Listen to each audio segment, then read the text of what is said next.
Good morning, everybody. In this video, I will be talking about cultural profiles. In particular, I will be referring to characteristics attributed to Americans, Russians, and Chinese. What affects the way people live their life or do businesses? One of the possible answers would be cultural heritage. Let's talk about Americans first.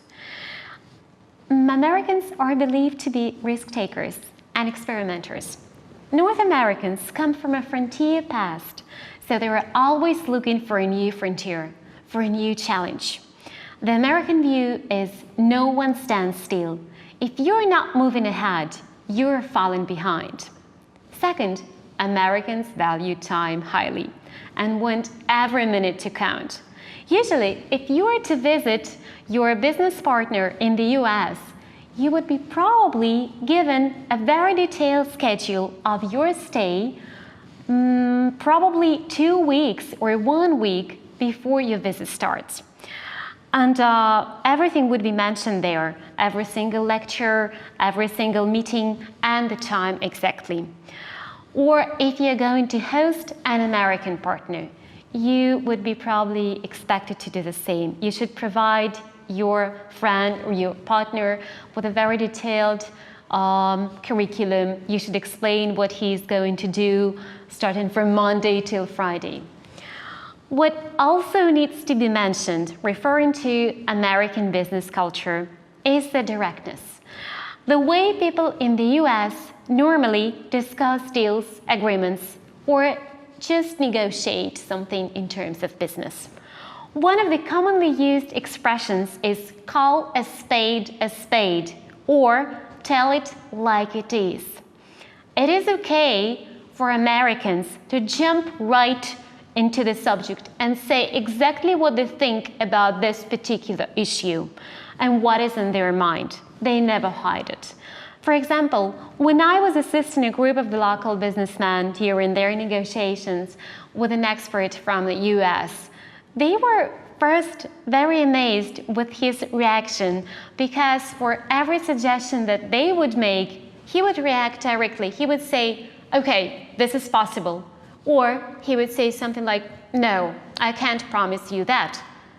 They were amazed because in our culture, people are not accustomed to this kind of behavior. They would probably say something like, well, I think about that, maybe we'll try to come up with some ideas, but not with American culture, definitely not.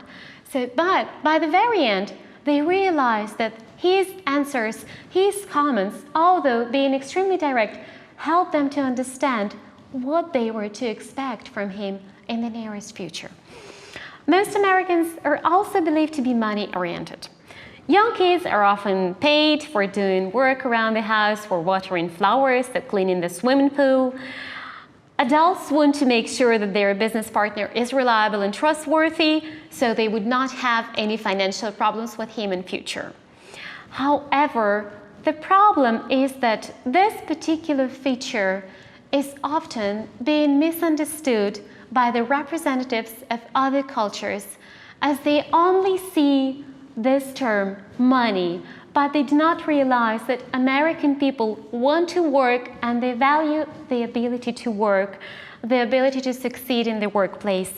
And they actually focus on the fact that people are being preoccupied with money issue, underestimating the ability of value money, which has always been an integral part of American culture. Now, let's move on to China and Chinese business culture. In the Chinese business community, organization and punctuality are important. Directness, however, is one characteristic on which the Chinese culture differs from the one that could be actually found in the West and maybe Northern Europe. The prevailing communication style is very indirect, extremely polite, and evasive. According to some experts, this evasiveness can be both frustrating and charming. Another significant characteristic of a Chinese business culture is formality. Chinese could be characterized as reserved. They do not like to be touched. Usually they will greet you with a brief handshake or a bow. Thus, backslapping, which is quite appropriate in the West, in the Western Europe, is not likely to be welcomed by the Chinese. A couple of years ago, I was fortunate enough to participate in a special program and visit professors and students and talk to them in the Institute of Communication in Beijing, China. We talked to the students, as I've said, we exchanged our professional experience with the local professors, and we also analyzed the current situation in the world of media. And what I can say, people seemed very friendly, very hospitable. As it's said in many textbooks and manuals in Chinese culture, they didn't want to jump right to the business from the very first day. They invited us to the local opera. They wanted to show some attributes of the Chinese culture to us, but we still suggested that we should have perhaps some time and discuss some private issues as mutual agreements on future cooperation between our universities. And this was done. They agreed to do that. They agreed to meet with us. I also had a feeling that they treated us as a guest in a very special way by trying to show as much as possible and answer all our questions. So I really enjoyed this visit. Actually, I need to mention that Chinese people are very slow in establishing business or personal contacts with people. And in our case, actually, this visit was possible because one of our colleagues here in the Ural Federal University had already been to China and had already talked to one of his Chinese colleagues and discussed some mutual agreements and possible cooperation. And that's why we got invited. So that really helped. Chinese are ready to devote much time to social activities, as I said before, moving on to business. This was just the case with our delegation. Perhaps this might be perceived by the Western colleagues as unwillingness to get straight to the point, but it's also a very common, a very typical feature of the Chinese culture. So those who are planning to do their business and trying to think of how to establish contact with Chinese should take this into account. And let's continue and move on to the main characteristics and some attributes of the Russian businessman, Russian business culture. Today, doing business in Russia would probably appear to be a rather complicated task for many foreigners because I would say the first reason is that they didn't know what to expect. Probably most of the foreigners would have an opportunity to get to learn more about the previous culture, the Soviet business culture. They would find some information in the guidebooks or elsewhere in the internet. But the thing is that the country is already in the state of transformation. So many things have changed since the Soviet time. And something that you would read in the book, something that you would find there, would be irrelevant to the up-to-date situation.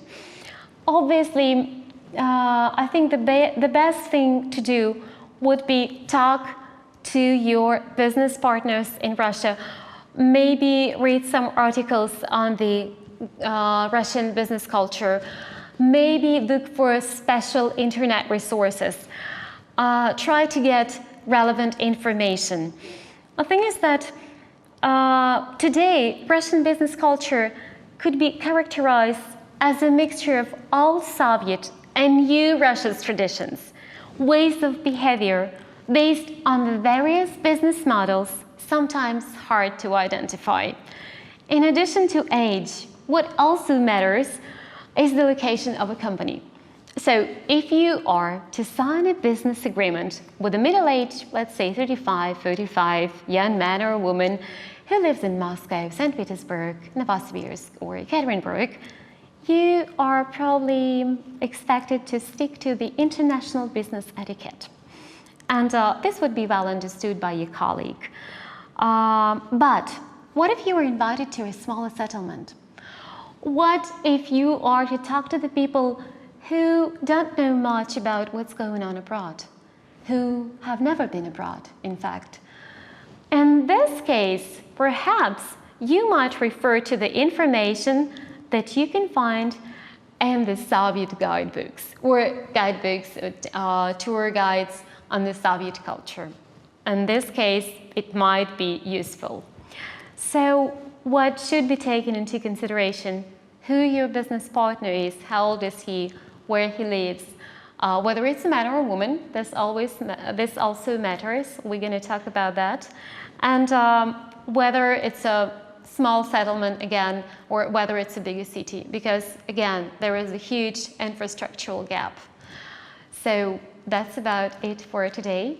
Thank you for your attention.